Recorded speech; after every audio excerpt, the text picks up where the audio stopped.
पाऊस आणि पाणी याचा काही म्हणजे खऱ्या अर्थानं सहयोग करणं किंवा त्या पद्धतीने काम करणे हे अत्यंत चुकीचं आहे.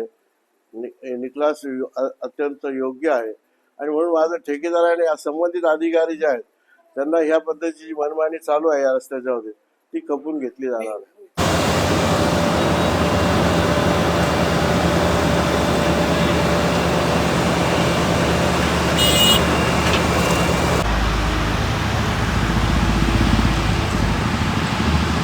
हाँ, हम लोग ऐसे हो रहा है, काम देख रहे हैं। मतलब आप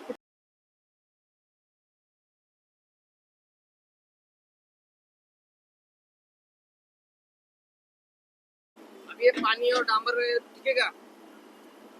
टिकने के लिए तो हम नहीं बोल सकते हैं क्या होगा क्या नहीं होगा, इसके बारे में देखिए हमको पता नहीं है, ठीक है ना। ठीक है, लेकिन बारिश के दिनों में डामर का काम करते हैं कि नहीं? इसके बारे में पता नहीं है हमको। अब कैसे काम कर रहे हो?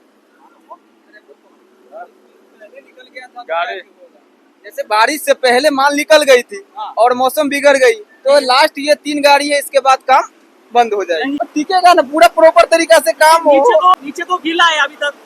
गीला है इसीलिए तो काम रोक दिया गया ना। ये 3 गाड़ी बारिश से पहले निकल गई, अभी पूरा प्लांट बंद हो गया, अब काम नहीं चलेगा। लेकिन अभी तो चल रहा है ना, ये तो अभी बारिश हो गई है थोड़ी देर पहले।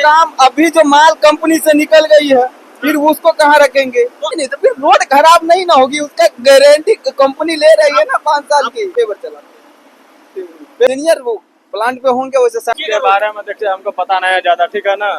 इसके बारे में कुछ बोल नहीं सकते हैं ज्यादा।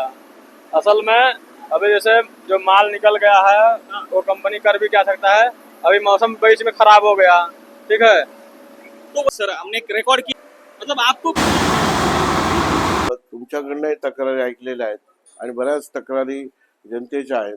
खरं म्हणजे ठेकेदारांना आणि अधिकाऱ्यांनी हे चांगलं काम होईल, दर्जेदार काम होईल याची काळजी घेण्याची गरज आहे.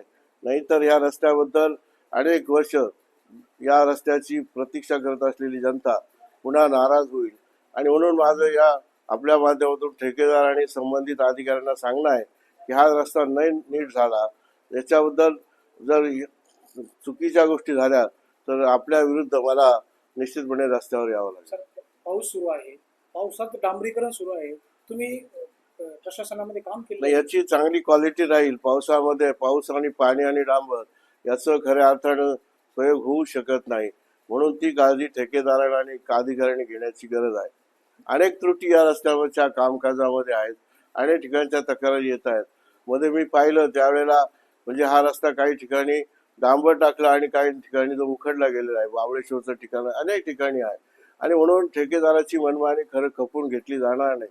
त्यांनी चांगल्या क्वालिटीचा रस्ता केला पाहिजे, नाहीतर या अधिकाऱ्यांविरुद्ध कारवाई झाली पाहिजे अशी मागणी मला घेऊन रस्त्यावर यावं लागेल. 4 दशकापासून हे सगळं चालू आहे, ठेकेदार येतो पळून जातो, कोण पळून लावतो त्याला, काय होतं? नाही आता याबाबत आता काम चालू आहे, त्याच्या बाबतीत मला सांगायला लागेल की लोकसभेमध्ये हा विषय मी उचलला आणि आदरणीय गडकरी साहेबांनी ताबडतोब या कामाला खऱ्या अर्थानं चालना दिलेली आहे आणि खऱ्या अर्थाने काम प्रगतीपत्र. आता हे काम चांगल्या प्रकारे होणं ही काळाची गरज आहे. मला सांगितलेले आहेत काय ज्या माझ्या लक्षात आल्या याचं लक्ष मी वेधलेलं आहे. पुन्हा एकदा मी येत्या काळात ते लक्ष वेधण्याचा प्रयत्न करतो.